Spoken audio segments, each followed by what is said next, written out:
when we're always asking for other blessings, we sometimes forget the blessings that we already have. So always to give thanks for the blessings that we do have. And some people wouldn't look at that, this as a blessing, and there was a time when I didn't, thought it was a curse. but it ended up being probably one of the greatest blessings in my life, to just watch my son have so much courage and just love and just amazing. Hello everyone, this is Charles McNeely from DevDoc Theater, and it is so good to be here with a very good friend of mine that we've known each other for, I think, almost 60 years. And I'm here to hear her story. She's ready to share a very interesting story. So welcome, Mary Beth. Thank you for inviting me into your home. And let's just start at the very beginning. Can you help us understand why we're here? What are we here to hear? Well, thank you, Charlie. You're so kind to come into my home and let me tell my story to you. I want to share my story, my own personal story, just my story, about not being just a mother of two sons, but being a mother of a gay son. And the thing that I want to do more than anything is to shed a positive light on this journey and this experience in my life. If anything, I want whoever is listening or whoever takes interest in what I'm saying to be able to glean from it that I have nothing but joy at this point in my life because of it. So I want to shed the positive news about being the mother of a gay son, not the journey of my gay son. Only he can tell that story, right? This is your journey, exactly, yes. I'm telling my story, and so that's why I appreciate you letting me do that with you. Well, I'm honored, as I said, and it's so good to see you. And why is it important to tell this story for you? What's so important about sharing it? We have to go back to being the age that I am, and the culture that I grew up in, and the decades that I grew up, and the way that I was raised. And it's very important for me to take away that negative part of what it was whenever I was younger and in college and before and after that, and bring into it the fact that living it now, goes against most of what I was taught and observed at that time in this world. I will go ahead and say I have what some people would call 2 strikes against me. I was born in the Deep South, and I was born and raised Catholic.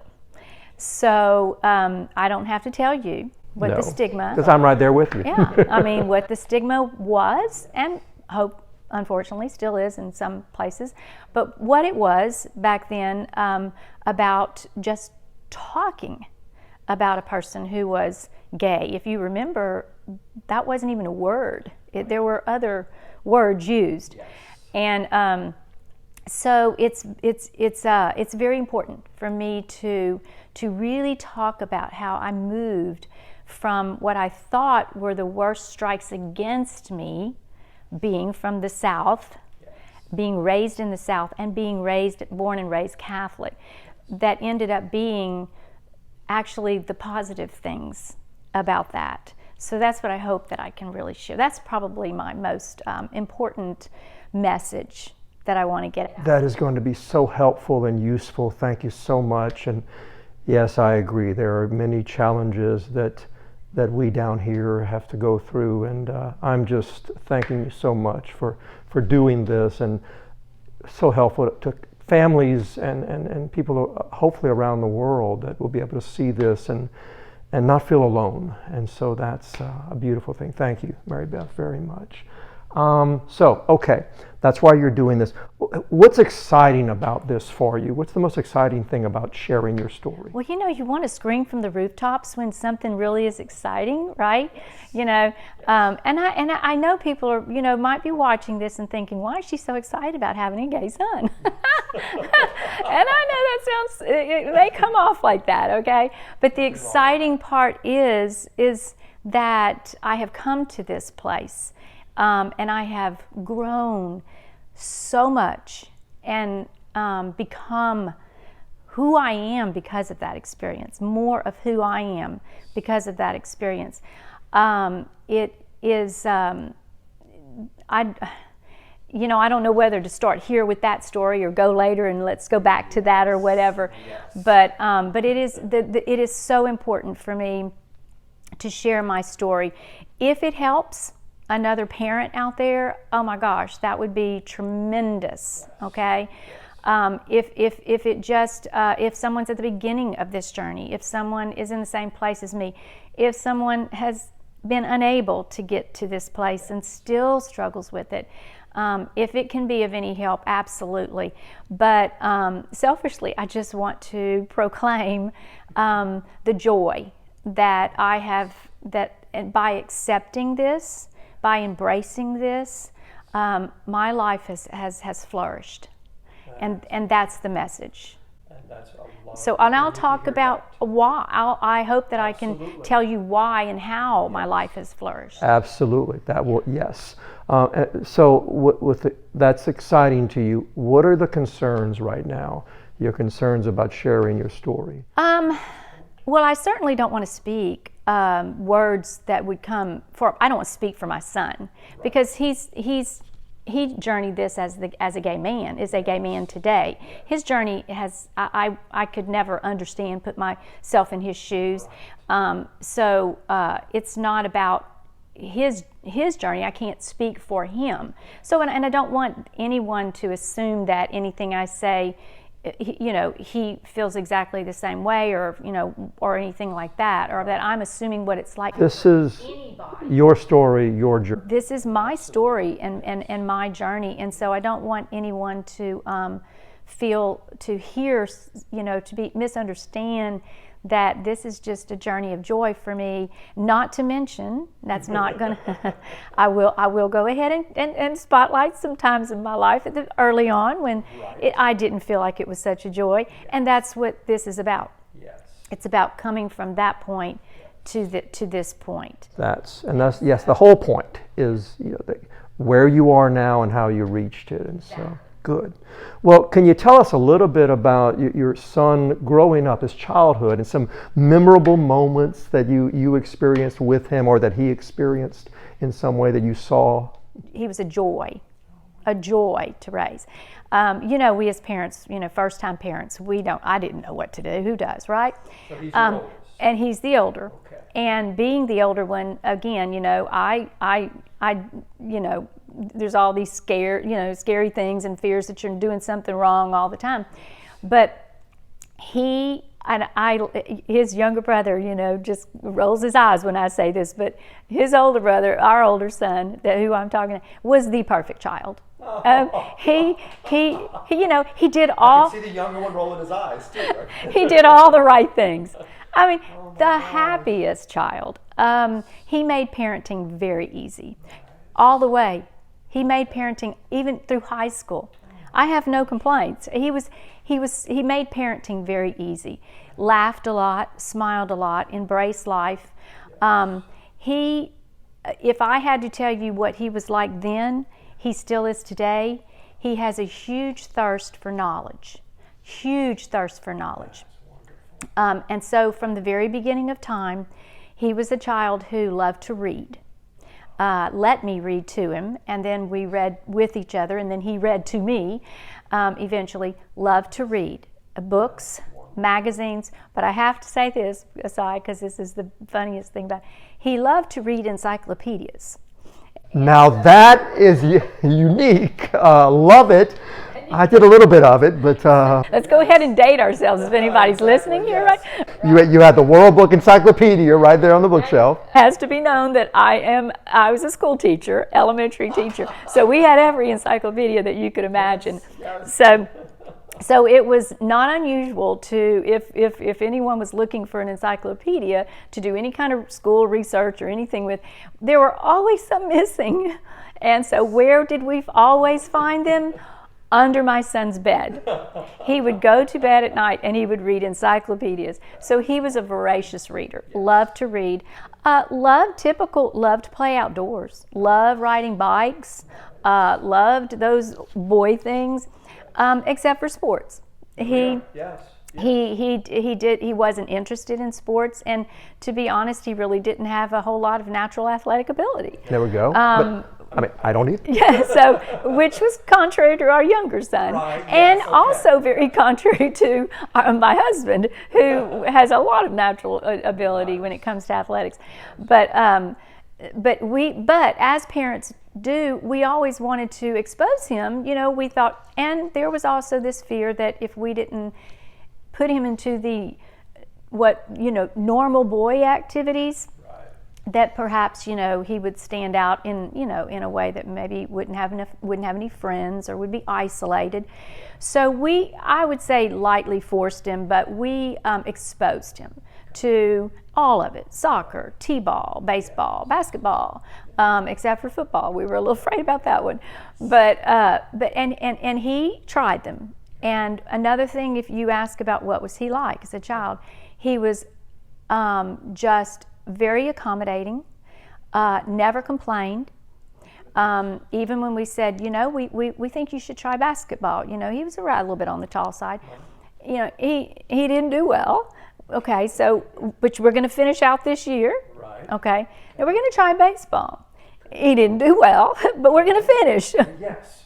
So we did it, we allowed him and exposed him, but we didn't force him to stay in after he was finished. Once he tried it, yes. Yeah, because we felt like that would be more of a way of him standing out in a negative way or exposing him in a bad way. So we did not want to embarrass him, And so, but when he was 5, he asked if he could take piano lessons, and that scared us. I'm just going to lay it out there, because we looked at each other and said, "Okay, what little boys want to play the piano?" And so we made a deal with him. When you get into first grade, when you're 7, if you still want to play the piano, well, he didn't let it up, and so when he was 7. We put him in piano lessons. Very nice. And he played till he got to high school, and it got to be, didn't want to practice anymore. But he continued to just, he had friends. I'm going to tell you right now, I don't know anybody that disliked him. He might not have had close friends or a close circle of guy friends, but he was kind and nice, and he gave no one any reason to dislike him, Was he excluded sometimes? I felt he was, but he never complained. He never came home from school saying they didn't let me play or they didn't include me. Yes. Okay. I feel today, if I had to say it, that he probably might have had those feelings, but he kept it in because, again, he was very accommodating and he never complained. He enjoyed being at home with us. He felt comfortable all the time, but continued to love to read. And outside of reading, he loved and still loves to travel. Because by the time that he was 11, he had figured out which university he wanted to go to, which was in another country, and which he did. We'll talk about that. Okay. And Okay. he by that time, probably by high school, he knew the infrastructure, the public transportation, every bridge, the topography, the culture, the climate, everywhere in the world. He loved to travel. He loved to learn. Through he books. Loved to, yes. And yes, and he absorbed everything that he read. So needless to say, he thrived and excelled in academics. Ended up all of the accolades and most of his approval in life came through his excellence in academics. Gotcha. Okay. He graduated top of his class. Nice. And as a proud parent, I would actually have to say he really didn't have to work that hard for it. but that would be unfair to him because he did study. He did do everything right, Okay. But he learned in spite of everything because he just had a thirst for learning, and still does to this day. Yes. Still does. So he's probably one of the most at least in the top 3 most intelligent people I know. And I just am just amazed at, and going back to what I hope, you know, a little bit, I'd like to brag about him in this too. Okay, this is my chance to, probably if it be known, Charlie, I really just kind of want to brag about how it doesn't matter that he's gay, because I think he would have excelled anyway. And that's one of the things I've learned, is that that is not why he is who he is today. And I think that's a misconception, that people think that if you are a gay person or a straight person, that you're going to be this way. We put these people, in ourselves included, in a box. But I think even if he weren't, he would still be. But I also believe that because of the courage that he had, and because he did have to overcome obstacles that I don't even really, he didn't talk about them that much with him, because he never complained. I also think that that also made him into the most wonderful man that he is today, and so bright and so beautiful physically and spiritually. Just a kind person. He's patient for the most part. He's thoughtful. He's considerate, but just oh so smart. Yeah. So he did. He had a very good, even with, I think one of the things I have most respect for him growing up is that our younger son, as I said, he was much into athletics, and excelled. So he played all of the select sports. So we did a lot of traveling, and our older son never complained. Well, we have to go to, here this weekend, or we have to go. But I don't want. I want to stay home. He loved travel. So even if he had to go sit at a ball field or a soccer field, he never complained, because he loved the traveling end of it, and he loved being with us. So I think I gained so much respect. We didn't have to. Most like, oh, can I stay with grandmother, or can I don't want to go. I'm tired of. Never, ever. That's pretty special. Yeah. His idea of connection to family, I think, is so important. Oh yeah. Oh yeah. And he also had a lot of cousins growing up who were at, again in school with him, and so they looked out for each other. Absolutely. And they supported each other, and of course, because they were family, they accepted. Yes. Yes. They probably knew, his cousins that were his age and all. In fact, I know they knew, that he was gay before we did. Yes. And so that, again, though, was a support base for him. Yes. He always seemed to have, some kind of support, and family also. So that's wonderful. Thank you for sharing that. What a great childhood, and what a great child, and a man also. He seems to be the same as he was. So very nice. Thank you. So now let's talk about your journey, and basically the moments, the landmarks, the milestones, or whatever you want to call them, of how you went from discovery to where you are today. Could you share that process? So everybody, most people want to know, when did he tell you? Yeah. When did he come out? How old was he? So those are typical questions that, some people, if they're brave enough to ask anything, that's one of the questions that they ask.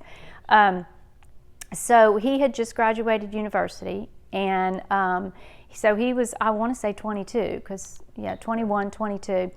And that's when he decided to tell us, because he had graduated and knew that he was going to go out into the world, and actually, by then he had met someone special in his life, and I think that I know that pressed him to tell us, because he had a life now to live, and it was one that he didn't want to hide any longer. And so that is when he told us, And so I'm not too proud to say that, again, it goes back to what I told you before. Sure. The way we were raised. Born and raised the way I was, and having a very devout Catholic family. I went to Catholic schools. Our sons went to Catholic schools. We were raised and believed what we heard. And so I tell people this. Like I said, I'm not too proud to say that my first reaction to it was not positive. At the time, it was because, as a parent, because I know you understand, you want what's best for your kids, and we think we know what's best for our kids, and we load all these expectations of on our children of our own unlived lives, and so all the things that I wanted or we wanted for him, we no longer thought those things would be possible anymore. And we thought the greatest fear would be to either have a child who was gay or a child who was addicted to some kind of, substance abuse or something. And which is, in the end, I learned, my gosh, which one would I rather have? Well, obviously, But so you fear for your child, and selfishly you feel for yourself. And I'm not holding any pride. I mean, I give it all out in that I was actually I had to sit back and think all the things I'm going to miss. Yeah. Will I ever have grandchildren? Yeah. Will he ever be happy if he's not married to a woman? Yeah. Who's gonna, how is he going to find love? I actually thought you couldn't find love being a gay. You couldn't have children. You couldn't have certain things in your life, and how was that going to be? How's that going to affect me? And so I had to, that was something I had to work through as well. But I think the fear for him was the worst thing. So as any parent, I reached out.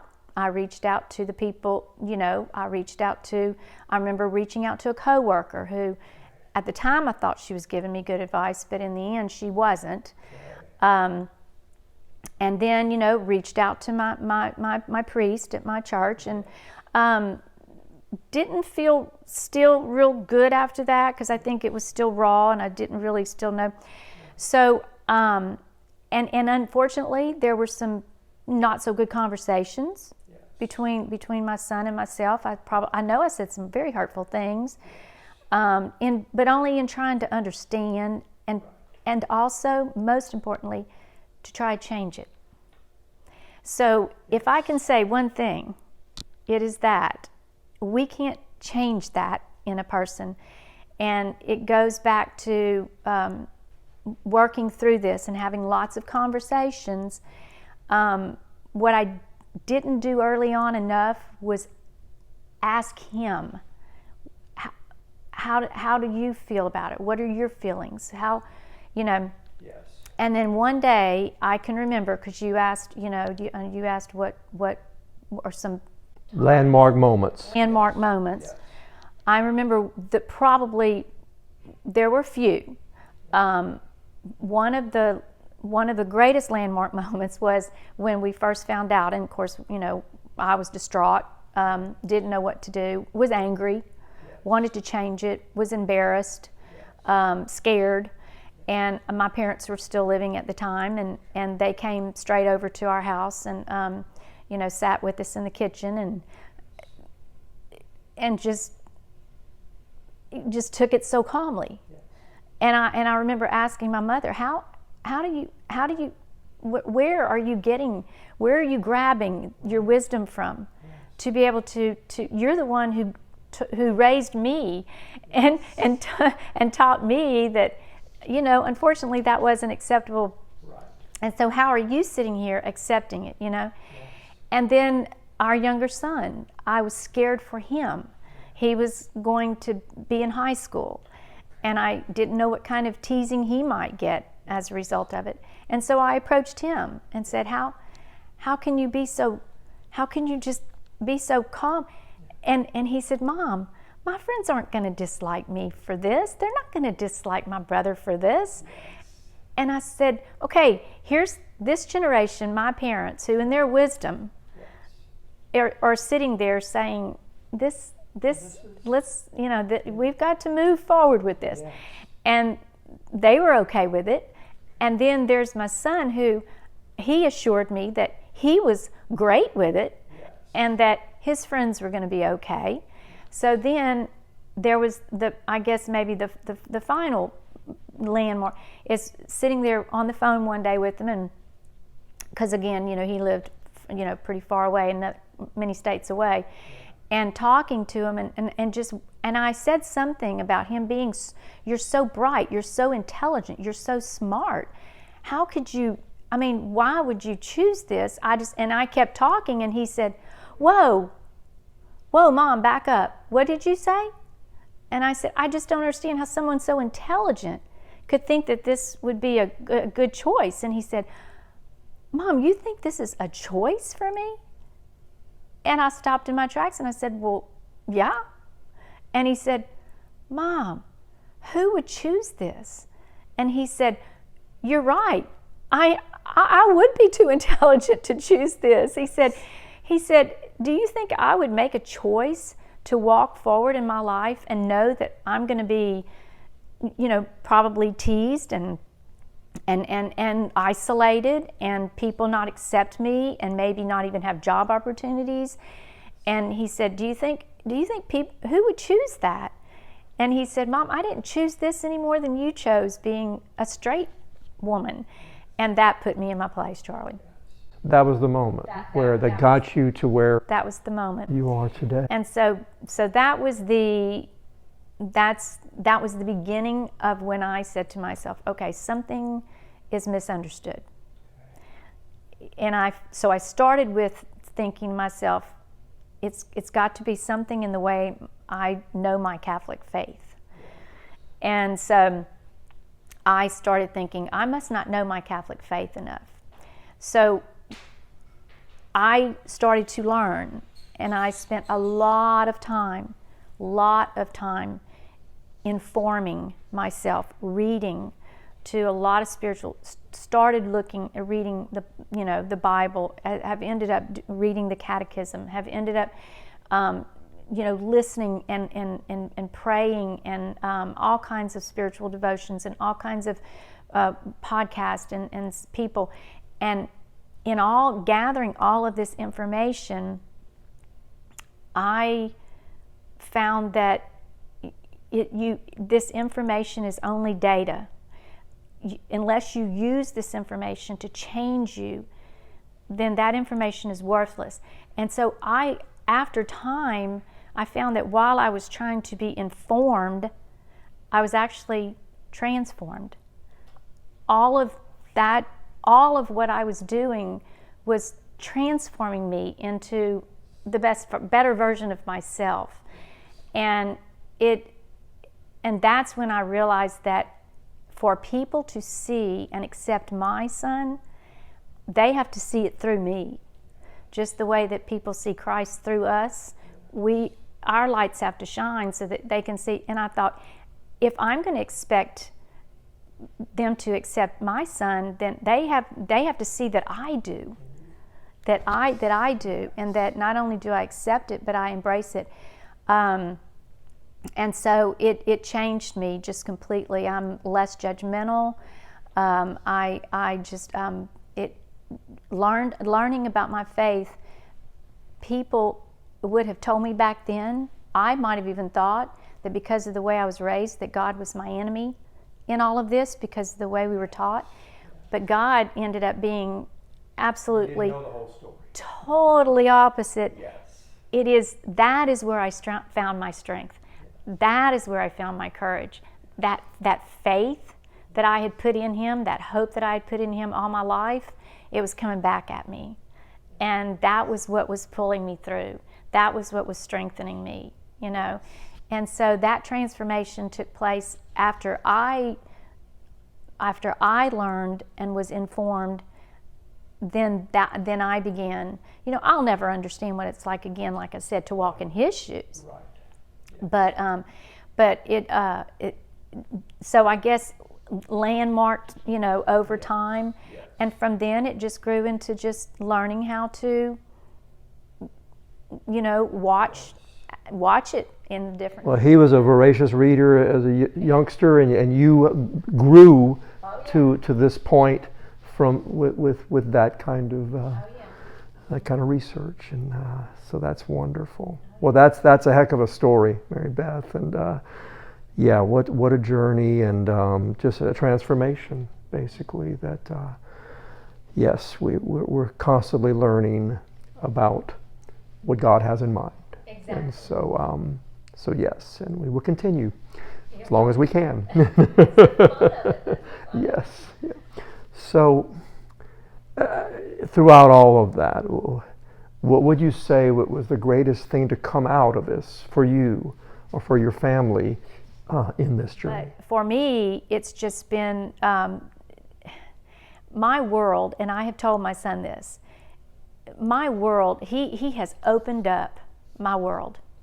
He has the diversity, the places we've traveled with him, the people that we've met through him, because of him, watching he and his partner of 17 years grow this life together. They're fun. They're so interesting, and this whole world outside of this little bitty box that we live in. I can't even tell you all the places that we've been, and the people we've met, and the fun times we've had, and the things I've learned about. It's just my whole, like I tell people this all the time. My world is just opened up, and I almost feel sorry for people who don't let their world be opened up by something in their life. You expanded his world growing up as a child, and he's doing that for you now. Oh, I tell them all the time, I say, I am most positive that as, parents are a child's first teacher, right. And I'm pretty sure we're supposed to, accept responsibility, and not only that, but accept all the accolades for teaching our kids everything they know. Yes. But I'm pretty sure that he has taught me more than I have ever taught him. I tell him all the time, and he says, "Oh, Mom."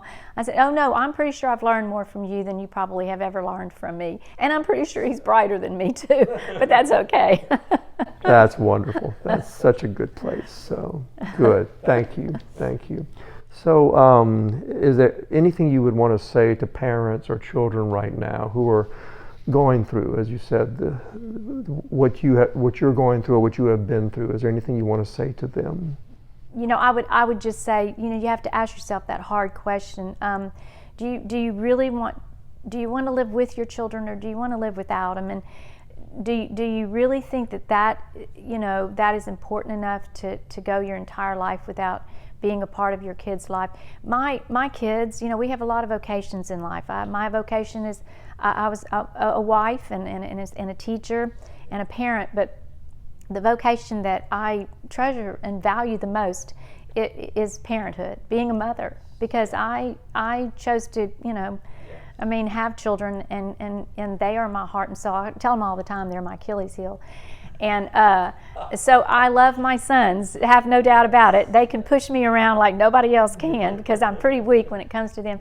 So I would never want to live my life with, if it meant accepting something that I even deplored, which I don't, but I would to not lose my kids and the love and the support, because they need, lots of people love us, but no one loves us like our moms and dads. And so, and no one's going to have our backs, like our moms and dads. And I thought I could never let my children go through life without knowing that I loved them. And they only know if you show it, Yes.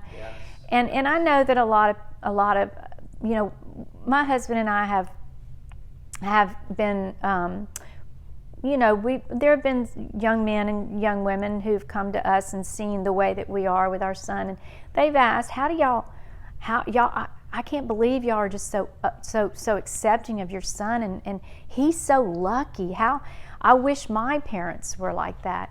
And the only thing that I tell them, that I always tell them, I said, give your parents time, Because again, I go back to tell them, I say, look, it wasn't easy. Give your parents time, and don't think that just because they don't accept you today, doesn't mean they're not ever going to. And I also tell them to talk, but that's a fear. A lot, they don't feel like they can. Yeah. So help your children know that they can open up to you and not be afraid. Let them know the door is open. Absolutely. And learn as much about, try to learn as much about each other, because it is, something that all family members have to accept and decide what to do with, because we can't change it. So we have to, to decide what to do with it. But so obviously, I think that that's probably, if you read any book, if you watch any podcast, if you listen to anybody give you any information, that's what they're going to tell you. Keep the lines of communication open. Just give them time, give parents time, and I that's just what. But I will tell you. I will tell any parent, you're missing out if you don't. It can open up some really fascinating things and wonderful things. Oh, too. yeah. And, it's funny because there was a time when I'd think, if I could just change them, and now I wouldn't change a thing. I wouldn't change a thing. That's a good way to describe it, from wanting to change to not changing. I wouldn't change a thing about him and about anything. Again, I could assume that he's the man he is today because of that, but I can't. That's his story to tell, right. Yeah. And I also need to say too that siblings sometimes are a little bit easier to talk to and accept and everything. And I also just am amazed at our younger son, and how amazed at how close our sons are, and that I don't think it would be any different if they were both straight or both, but and I'm very, very, very proud of that. So again, that just warms my heart, just to be able to see that too. That's very special. Oh, yes, because so many problems could occur. Oh, absolutely. And which is another, like I mentioned before, you fear that for your other children, what they might have to go through. So that's a testament to the parenting too, I think. Y'all done a wonderful job. Well, like I said, it's my most valued vocation. So. You put the time in and the devotion in, and good things will happen. Oh yeah, for sure. Well, finally, is there anything else that I haven't asked about that you would like to share about this journey, anything that I haven't touched upon? Just that I know that not everybody is, we're not all prayerful. I just happen to be. But I think sometimes we pray in adversity, during times of adversity, but just to remind people to pray in times of prosperity and times of, when we're always asking for other blessings, we sometimes forget the blessings that we already have. So always to give thanks for the blessings that we do have. And some people wouldn't look at that, this as a blessing, and there was a time when I didn't, thought it was a curse. But it ended up being probably one of the greatest blessings in my life, to just watch my son have so much courage and just love and just amazing. Thank you so much for this, and to be continued. We'll see where this takes your journey and your message, and I have a feeling that it's going to be helpful to a lot of people that are going through the same things. But thank you, Mary Beth, very much, and we'll see what can happen with this. Okay.